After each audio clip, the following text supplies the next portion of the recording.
Senhor, igreja.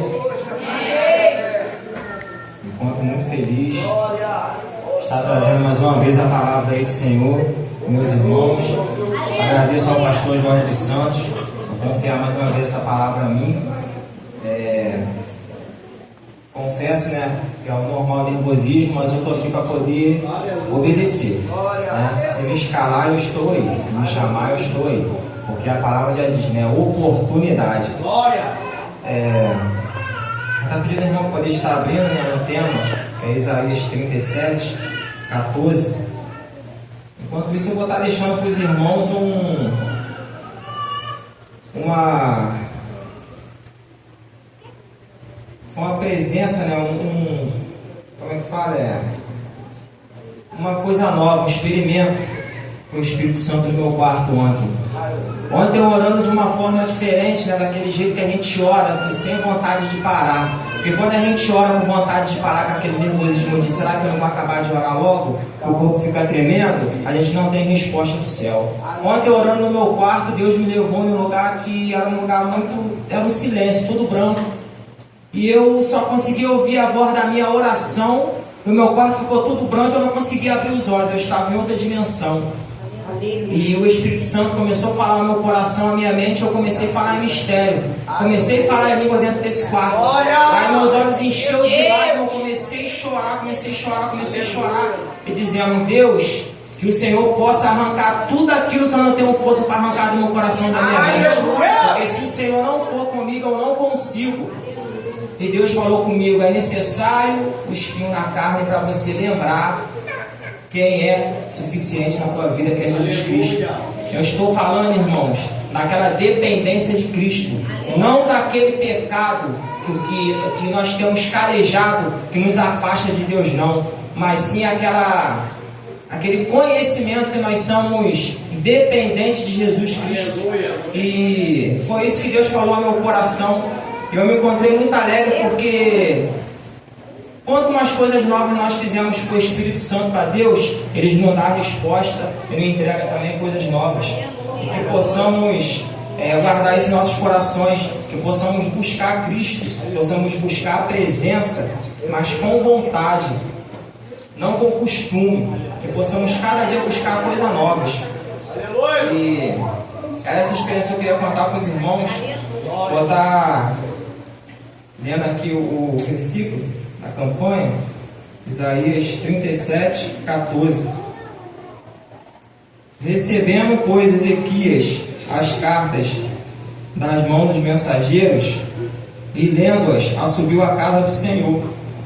Ezequias a estendeu perante o Senhor e orou Ezequias ao Senhor, dizendo: Ó Senhor dos exércitos, Deus de Israel, que habitas entre os querubins, Tu és o Deus, Tu somente de todos os reinos da terra, Tu fizeste o céu e a terra.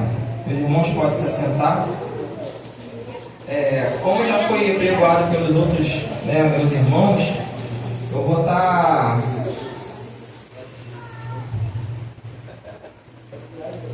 lendo algumas anotações que eu fiz aqui, irmãos.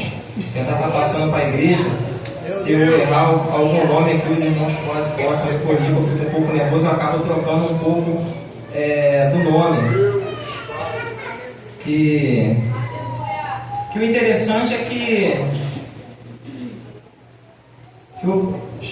só me achar aqui, irmãos. Aleluia.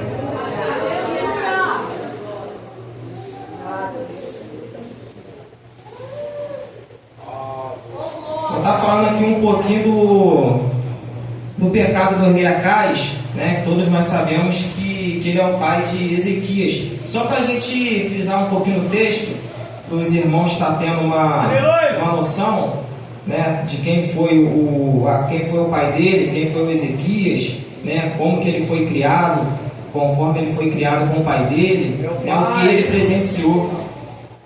Que eu fiz uma anotação aqui que diz assim: na Bíblia o rei Acais ficou conhecido por sua vida distante da vontade do Senhor. Ele foi um governante perverso, incrédulo e idólatra. Acais foi contemporâneo do profeta Isaías. E mesmo sendo advertido pelo profeta do Senhor, ele recusou a seguir o caminho da verdade. E é considerado um rei mau, de acordo com a Bíblia, pois promoveu a idolatria, fechou as portas dos templos de Deus e sacrificou o próprio filho aos deuses pagãos. E nós entendemos aqui que o rei Acais, ele era um rei idólatra. E por si também ele era uma pessoa muito mal, que a palavra mesmo diz que ele sacrificou até os filhos dele, por causa de uma idolatria. E o filho dele, rei Acais, ele presenciou isso tudo estando com o pai dele, porque ele chegou até a reinar também um tempo juntamente com o pai dele. E aleluia. Então nós sabemos que logo após a morte dele, aí o filho dele toma o trono e reina por si só. Mas o interessante aqui, que eu até comentei com a minha esposa, que ele vivia no meio da idolatria, ele vivia no meio do pai dele, e ele escolheu a adoração. Trazendo para o dia de hoje, tem gente que é nascido dentro da oração, está dentro da casa de Deus, presencia o profeta falando, o profeta fala na casa, mas mesmo assim prefere adorar a idolatria, as deuses pagãos, assim como diz a palavra, porque a palavra que em si está dizendo que ele tinha tudo, ele poderia dizer, eu vou seguir o que meu pai já está seguindo, mas não, ele entendia que só existia um Deus, que era o Deus de Israel, Deus Todo-Poderoso, que poderia fazer coisas sobrenaturais. Aleluia! E muito interessante, porque ele foi criado nesse meio. Porque muitas das vezes as pessoas acabam dizendo hoje em dia que eu sou dessa forma porque o meu pai era, eu faço isso porque a minha mãe fazia, ou eu vivia no meio de quem fazia. Não, negativo. Eu não acredito nisso. Eu acredito que a pessoa, assim, ela faz o que ela quer. O que está ali preso no coração dela, ela acaba soltando e acaba fazendo aquilo, e depois é mais fácil ela culpar alguém do que por si própria, ela reconhecer que isso é um erro que não é para ser feito. Vai, irmãos, eu vou estar avançando aqui. Aleluia. Glória a Deus. Glória a Deus. Meu Deus. Aleluia. Meu Deus, aleluia. Oh, glória. Eu anotei também aqui para a gente poder conhecer um pouquinho do rei Senaqueribe. Quem era o rei Senaqueribe na Bíblia?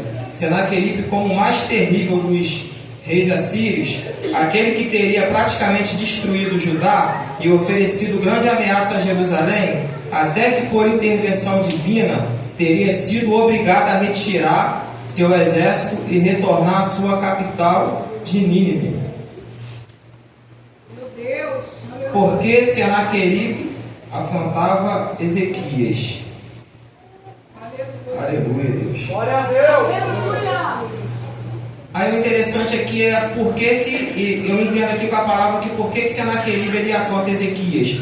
Porque Ezequias ele toma a direção correta, ele derruba os deuses pagãos, e levanta e tem adoração ao único Deus, que é o Deus de Israel. E isso incomodou ele. Então ele quis envergonhar, ele quis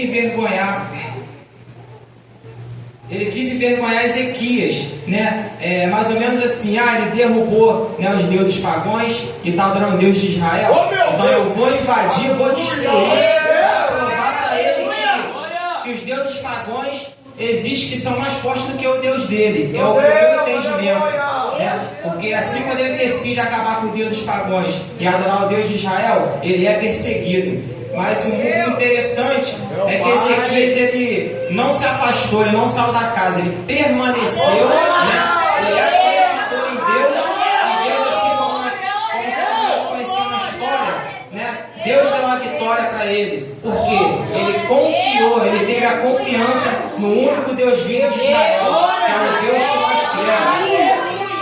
Que possamos ter essa convicção, irmãos. Não depende, não é afronta. Não é a dificuldade, não é os problemas que nós estamos passando. estamos depositando a fé. Se é em Deus padrões, se é na nossa mente, no nosso coração, ou é se é em Deus. Glória a Deus. Aleluia. Glória. Aleluia. Louvado seja o teu nome. Aleluia. Glória, mestre. Aleluia, meu pai. Glória a Deus. Meu Deus. Eu fiz uma anotação aqui também, irmãos, que eu vou estar passando para os irmãos, que diz assim: o rei Ezequias, de imediato, se volta para Deus e ora com lágrimas. É interessante que eu contei, né, eu falei aquilo que eu presenciei ontem no meu quarto, que eu orei em lágrimas e Deus me respondeu. Porque é uma oração sincera, né, irmãos? Glória a Deus. Aleluia. Em lágrimas. De quem realmente estava se humilhando nesta oração. O rei rasga o coração perante a Deus com sinceridade e humildade, lembrando de suas boas obras. Foi o que Ezequias fez quando recebeu a carta de blasfema do rei da Síria. Aleluia, Deus. Glória a Deus. E é como eu falei, né, irmãos? O interessante é que nós temos que, o importante é que nós temos que saber quem nós estamos seguindo e quem nós estamos depositando a nossa fé. Glória a Deus. Glória. Uma anotação também aqui muito interessante, né?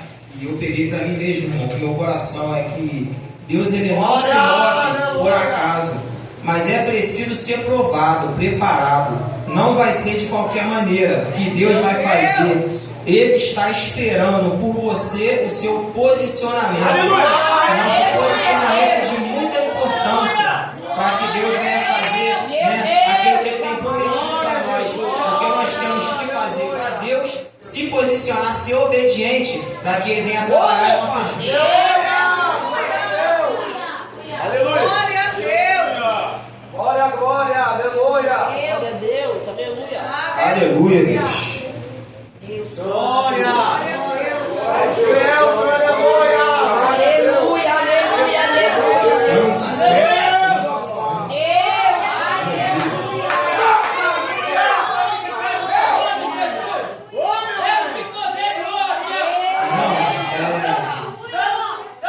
Deus está na casa. Vou estar deixando mais dois pontos aqui interessantes que eu anotei. E vou estar entregando a oportunidade que foi até aqui que Deus me deu. Desde já peço desculpa o nervosismo, que é assim mesmo, mas eu estou para poder ser obediente à palavra de Deus. O interessante é que eu fiz a anotação aqui, que eu esqueci qual foi a passagem, eu não esqueci de anotar a passagem, que diz assim, que Deus chama as estrelas pelo nome. Acha mesmo que Ele vai esquecer de nós? Só basta nós chamarmos, porque muitas das vezes o problema é tão forte que a nossa mente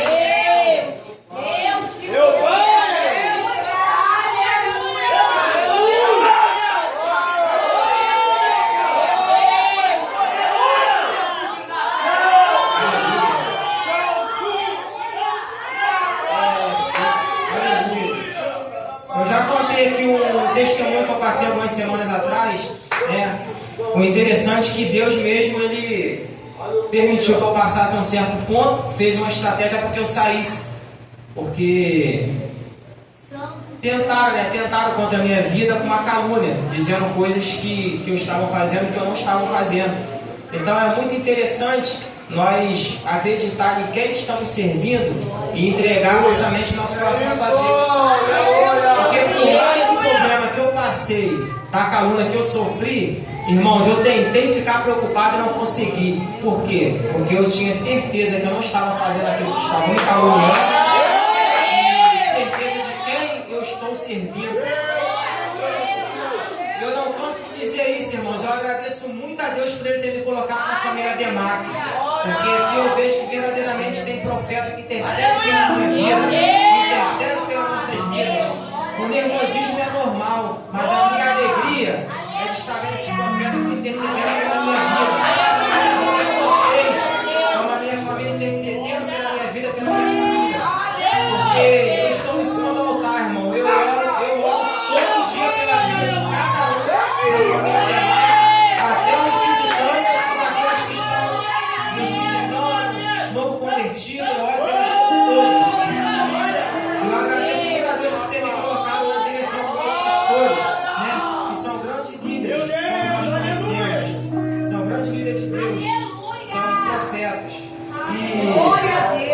Para finalizar, irmãos, que você possa guardar essa palavra no seu coração, que eu vou acabar de dizer aqui agora e vou entregar uma oportunidade.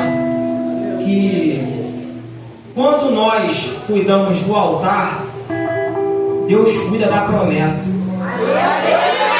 Será que nós estamos cuidando do nosso altar confiando em Deus? Ou será que nós estamos confiando em homens e cavalos?